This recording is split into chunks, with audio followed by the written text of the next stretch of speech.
The Glovers. For Bournemouth. But they're behind here to an absolute blockbuster. Giant Killers. It bobs around dangerously, comes loose, and with a quick turn, skipper Alex Stott slams it in. The Pride of Somerset.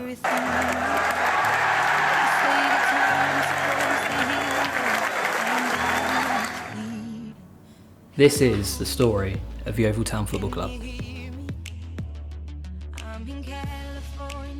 On the 27th of August 1895, Yeovil Football Club was founded. Its foundation would see Yeovil play their home games at Penmill Athletic Ground that was currently occupied by Yeovil Rugby Club, and the two would ground share until Yeovil would move out in 1920. 5 years after the club's founding, Yeovil would establish their first name as Yeovil Casuals, and in this time they would adopt the iconic green and white kit. In 1908, another Somerset club was formed called Peters United. The club would wear amber and black and would spend a number of years at junior level football. A huge rivalry between the two sides ensued. However, the Somerset market town could not support two different professional football clubs. So in 1914 a merger was agreed and a new club was formed, Yeovil and Peters United. World War I would keep Yeovil and Peters United from playing for a number of years until they entered the Western and Dorset Wiltshire League in 1920. Yeovil left Penmill and moved into Hewish Athletic Ground. Hewish Athletic Ground was renowned for its slope pitch. The ground would become Yeovil's home for the next 70 years. In 1922, the club won the Western League and joined the Southern League in 1923. This would cause the club to become a limited company. An application to become a Football League side was rejected in 1927. However, by 1934-95, Yeovil would achieve their first giant killing in the FA Cup against local neighbours Exeter City and London side Crystal Palace. In the 1940s, the club would reach new heights. World War II interrupted football in South Somerset and would drop the name Peters United and became Yeovil Town Football Club. Alex Stott was named player manager. He would command one of the biggest giant killings in FA Cup history. In 1949, Yeovil reached the fourth round of the FA Cup and were drawn against Division 1 side Sunderland, then known as the Bank of England. Yeovil would take Sunderland to Hewish and beat them 2-1. Alex Stott would score the opener in the 28th minute. Sunderland would get an equaliser scored by Jackie Robinson, then known as the world's most expensive footballer. Until the second half would ensue. Thick fog took over the ground but was not cooled off and the game went into extra time at 1-1. Len Shackleton would play a miss-hit ball which would fall to Ray Wright, who played the ball to Eric Bryant, who put the ball in the back of the net, winning the game for the Glovers and sending Yeovil into the next round of the FA Cup, which would go down in FA Cup history. They would then face the absolute giants of Manchester United. However, Yeovil would go on and lose 8-0. And in the 28th minute, the unbelievable comes true. A well-judged free kick by Stan Hickman sends the ball into the Sunderland goal mouth. It bobs around dangerously, comes loose, and with a quick turn, skipper Alex Stott slams it in.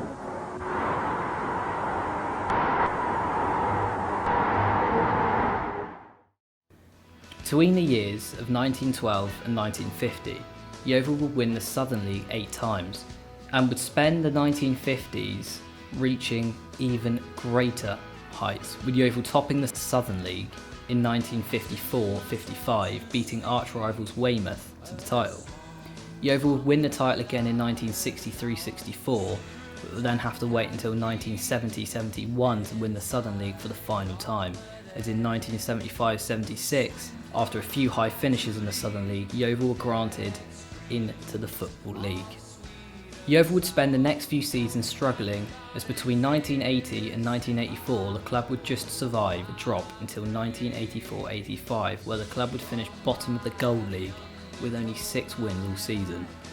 In 1986 the club made its first steps to improve their stadium, however those plans were scrapped and a demolishing of Hewish ensued.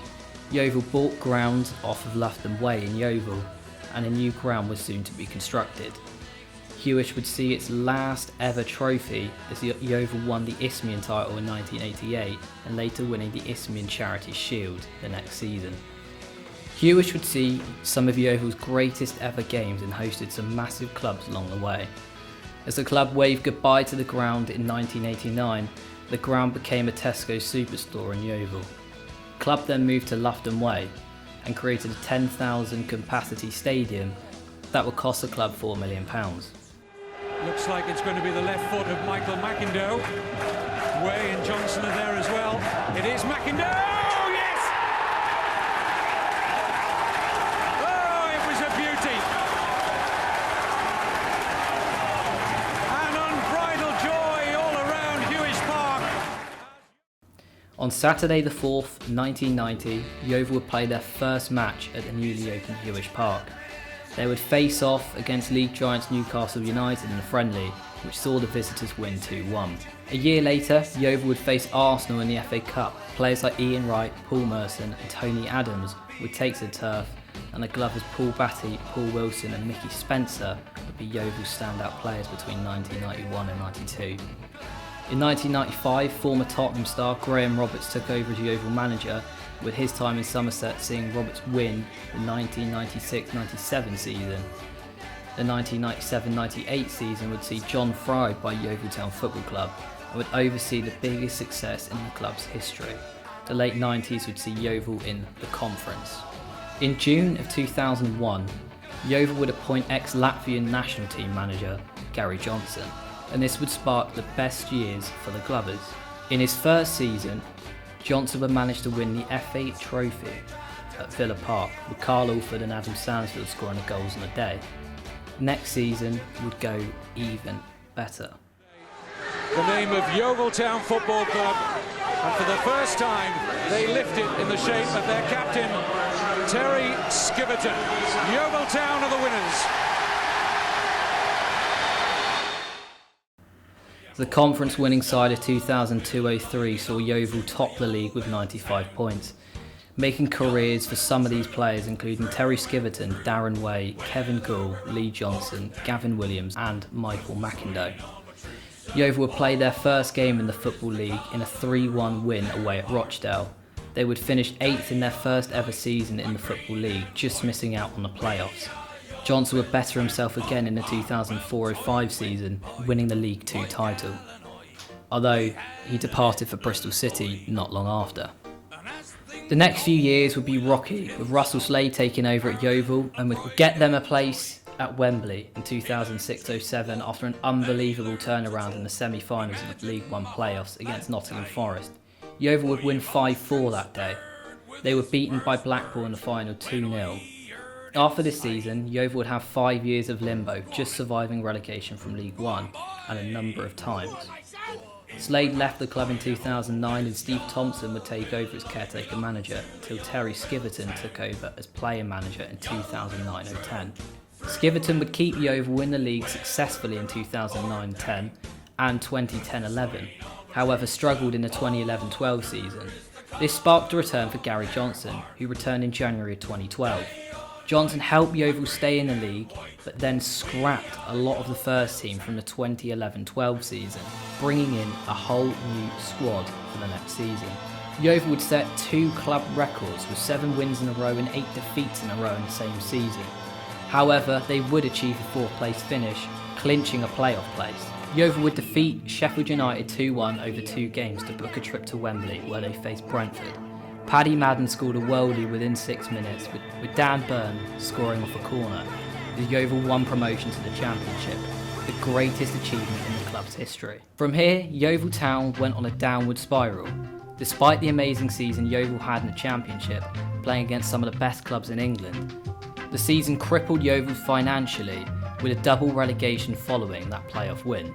Johnson would leave Yeovil in 2015. Darren Way took over the next season in League Two, the first time that Yeovil had been there in 10 years.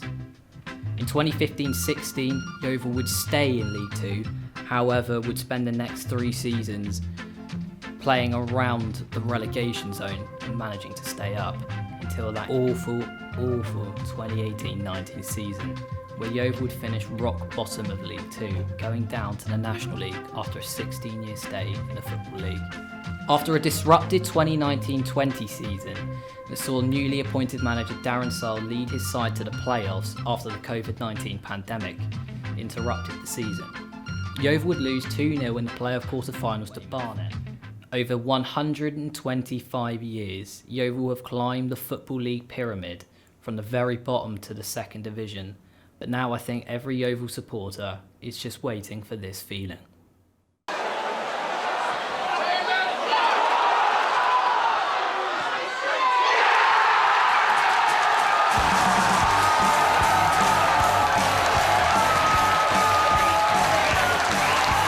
Who said sleepy Somerset didn't love its football?